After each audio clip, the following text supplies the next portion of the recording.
Good to see you. Alright everyone, welcome to Code Vein again as we find ourselves here in the Cliffs of Rust.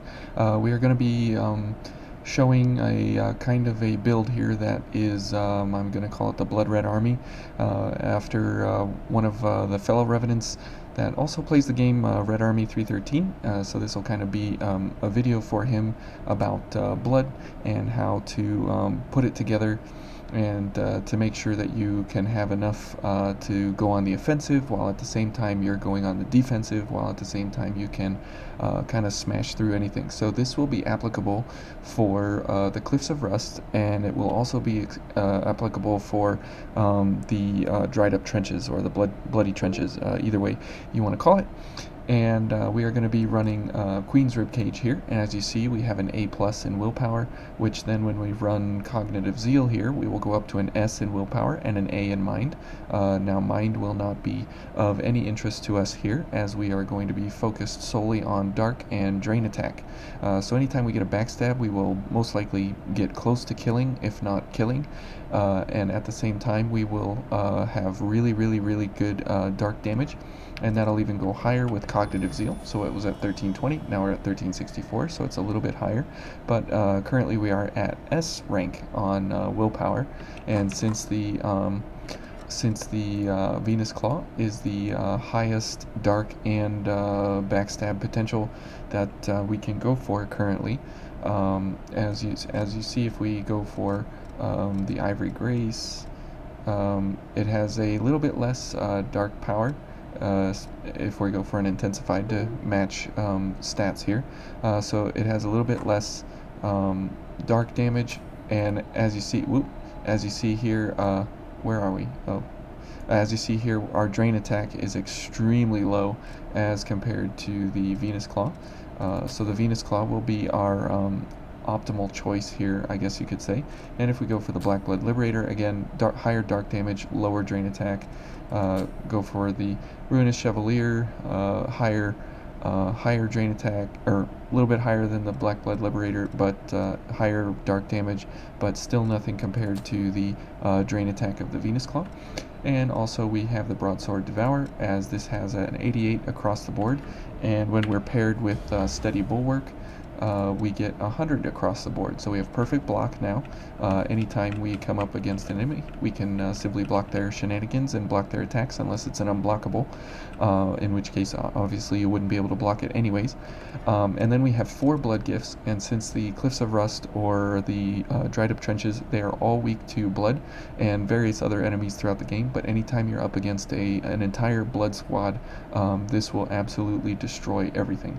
And as we are quick mobility from Revenant's Ambition, we get Swift Destruction, which increases our weapon damage as well as our gift damage, and then Avarice to increase our drain rating to about 7.5 on a 7.5 I-core on a backstab. So we'll go ahead and see how we do here, and if I remember right, this direction is the invasion, so we will go ahead and head on over here.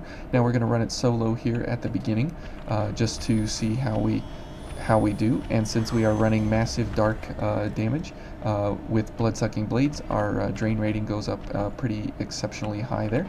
So we'll go for a Sanguine Roar. Okay, and we'll go ahead and slash him, so we get a lot of I-core on a slash, and we'll go for this fella. We'll go for a drain, and then we'll go for a Dusk Edge and a backstab. So you can see that he's almost dead from a plunge and a Dusk Edge, which is really great. So we'll head on over here, we'll do an execution and a Dusk Edge, so he's goes down very easily. So let's go for a backstab, and we'll see how much damage we get there. Okay, very good. And we'll head over here, do a Dusk Edge, and we'll kill both of these fellas in one swoop. So as you can see, regular adventuring is going to be pretty cake, so let's go ahead and get ourselves going up here. Now when we get invaded, we will obviously have a lot more going on around us, so we'll have to be kind of Johnny on the spot here, getting backstabs and such. Okay, let's kill this guy, and let's go for a backstab on this guy if we can. Okay, there we go.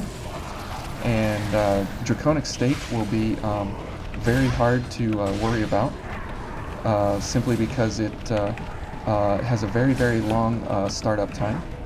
Okay, let's go for an execution.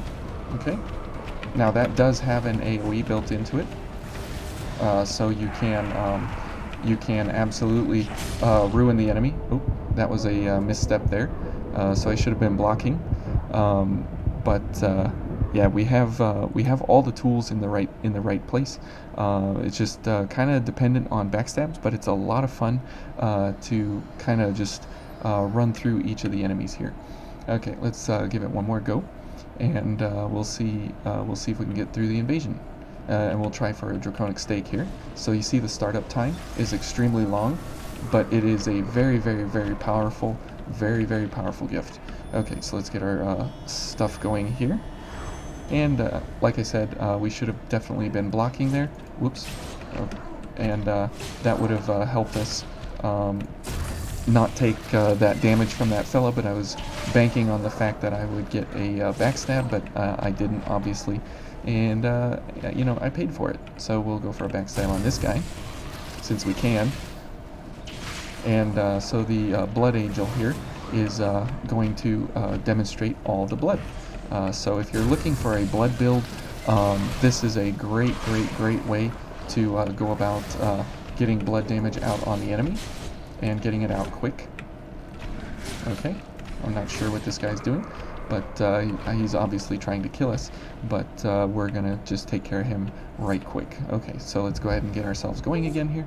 And as you see, Dusk Edge and Execution, they can damage many, many enemies in front of you, and Execution also has a kind of an explosion AoE built into it, which is kind of an interesting setup. Okay, I didn't realize there was a fourth guy back there. Okay, let's go ahead and heal one. Okay, let's take care of these guys. And let's go ahead and heal one more. Okay, and then we'll execute these two. Okay, now there's more fellas showing up here than we know what to do with, so we'll kill these two, or three.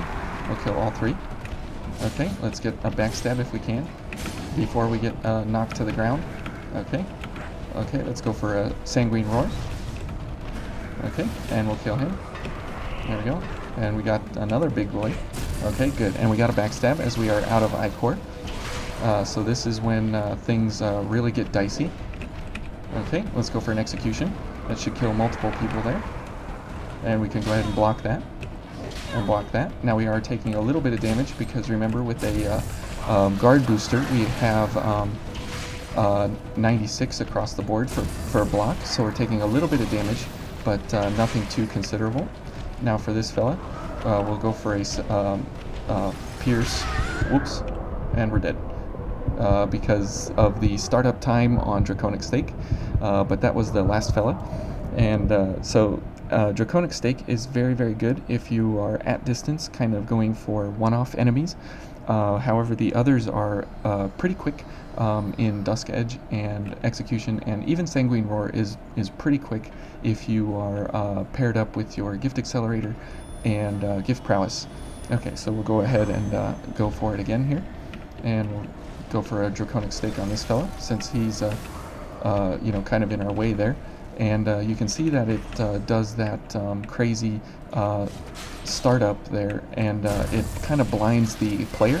But again, if you are at distance and you have the ability to see and the sufficient startup time for it, then it is most exceptional, as it has almost the same amount of damage as the big brother to this, Vodnik Mass, and it costs about half the Ichor. So it's very, very good. Okay, we'll kill these guys, and we'll get a backstab on him. So you can see that we absolutely have the Ichor for it. We have the potential for it. But if you are blood gifting, this is definitely a great, great, great, great way to go about blood gifting, simply because of the fact that everybody's weak to blood through here, and you have really, really quick acting gifts, and you have multiple of them that you can get off. For example, here, we just killed 3 guys and 2 gifts there, and we'll go for a backstab, and we get most of it back. Okay, we'll go for some slashes here. Okay, we'll kill some fellas there, and we'll go for an execution, kill 2 in a row. So that's why this is so powerful, is because even though these are little guys, it definitely... Oops, we are getting surrounded, so let's back up here. Okay, and let's go for a Dusk Edge. There we go. And let's go ahead and heal. Okay, and we'll go for another Dusk Edge. We'll go ahead and heal again. Let's go for a launch, since this guy is... Oops, this guy is alone. Oops. So we're not performing exceptionally well here. Okay, let's go ahead and head on over here. Okay, these two guys we can take care of pretty easily. Let's go ahead and heal. And I guarantee you somebody's coming behind us. Yep. Okay, let's go for an execution. Oops, and we killed the people behind him. So that's the problem with execution, is that it has that sweet spot of out in front of you, and Dusk Edge you can actually use directly in front of you. Okay, so that's kind of how you would go solo. Now, if you actually add somebody to this, you can add Eva, of course, and since she has blood damage, this ends very, very, very, very, very differently if you pair up with Eva here. Also, she has another gift accelerator that she can add to you, so this kind of turns into an unfair business here. And then all of a sudden Draconic Stake will be executed much, much quicker, as well as everything else. And since Eva does blood damage, she will help us considerably, as she has Sanguine Roar to completely demolish these guys, basically in a one-shot almost. So we'll go ahead and get Gift Prowess going, and that applies it to Eva as well. And so she will also be able to do a great asset here for us as we completely demolish these fellas. And as you see there, also when we get into trouble, she will absolutely bring us back, and we will have enough damage that we'll be able to put out that we'll be able to not worry about her dying. Okay, so let's go for this one more time here. And as you see, we have multiple gift accelerators there now. So these gifts will come out exceptionally quick. Okay, and we'll go for a backstab.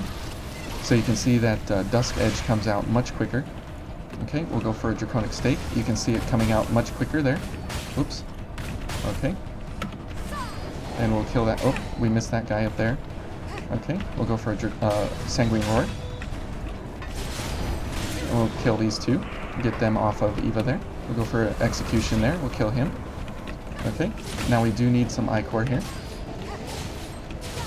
Okay. And the broadsword has the highest drain rating for a one-handed sword. Also the machete has a very high drain rating as well. If you want to, you can use that. Okay, and we'll go for a Draconic Stake on this guy, and we'll almost kill him. So you can see here that this kind of just turns into a joke here, having Eva along, since she can do blood damage, and she also does monsters amounts of damage with her blood shots from the bayonet as well. Okay, so that was a little bit about this. Now let's go boss, and since we're not really going to be blocking him too much, we will pair up with Eva here, and this just kind of it's just kind of an absolute joke here as we face this big boy. Okay, so let's go ahead and get ourselves going here, and we'll go for a pure blood here in the interest of time.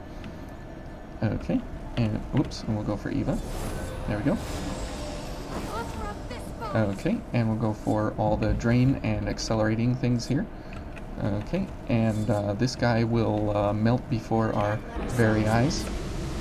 Okay, there we go. Okay.